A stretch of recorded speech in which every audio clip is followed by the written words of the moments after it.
Okay, here's a little vid for the 1968 Marcos 1600 GT I have on Facebook Marketplace right now. As the description says, it was a vintage race car conversion that got stopped halfway through. You know, it's a bit of a shame that it never got finished. But, you know, hence the price. You can get into a seriously interesting car for this kind of money, but it is a project. One thing I just wanted to point out here is this is the dash for a Lotus Europa. So you can sort of get an idea of how much wider and how much more comfortable this is compared to a Europa. But, you know, it's still a two-seater. You know, the front end flips open. You know, do your research. It's a 1600 Crossflow Kent motor from Ford, the small block Chevy of England in the 60s, 70s.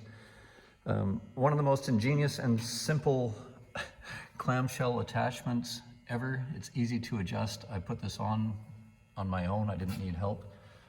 It's a great and very simple design. Front suspension components are all Triumph GT6, as is the steering rack. I'm not sure if the rad is Cortina or not. This was an addition. So you have a fully adjustable brake bias, front and rear master cylinders, and a clutch master cylinder. As you know, the Marcoses, they don't have seat adjustment. This whole assembly runs back and forth by a little knob right here in the dash. So you sit in the seat and then you adjust the pedals accordingly depending on your height or inseam.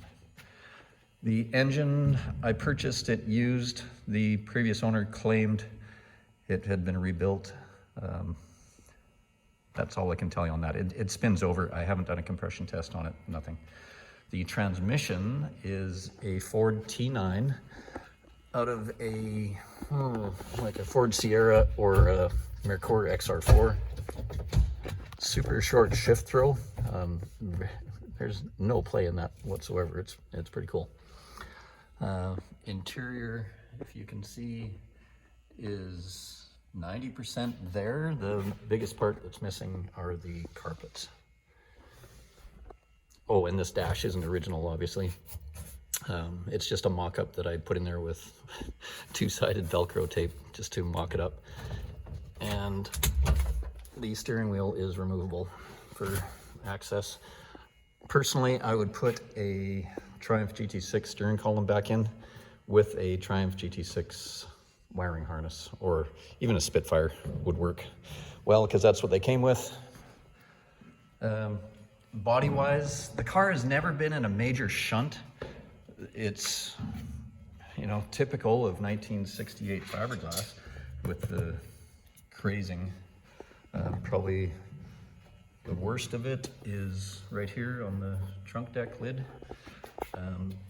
You can see here, you know, the car did get hit in this area. It crushed this. I rebuilt this little chunk right here. And somebody put in taillights out of a Toyota pickup truck. I would just go back to the Lucas bullet lights for a classic look. What else? I'm not sure if the wheels are mini lights or not. I've got no idea. As the car sits right now, everything is sort of bolted into it, but I would go through every nut and bolt on this car. It is a project and it's going to take some work. This is not a put a battery in it and drive away.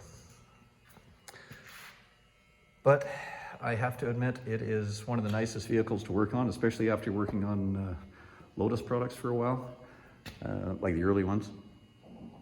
This is so much more accessible, and it's not as integrated as a Lotus is. You're not pulling apart the whole car just to get it one component.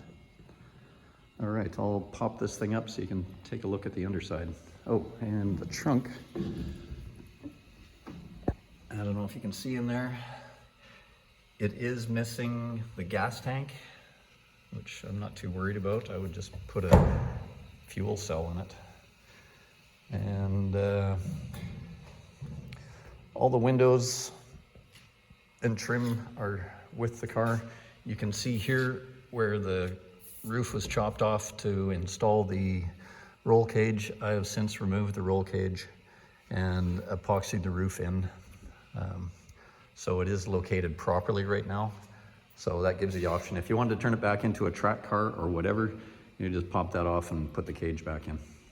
The cage does come with the car. I think it's missing one piece that I never received. All right, let's get this thing up and we'll take a look at the bottom.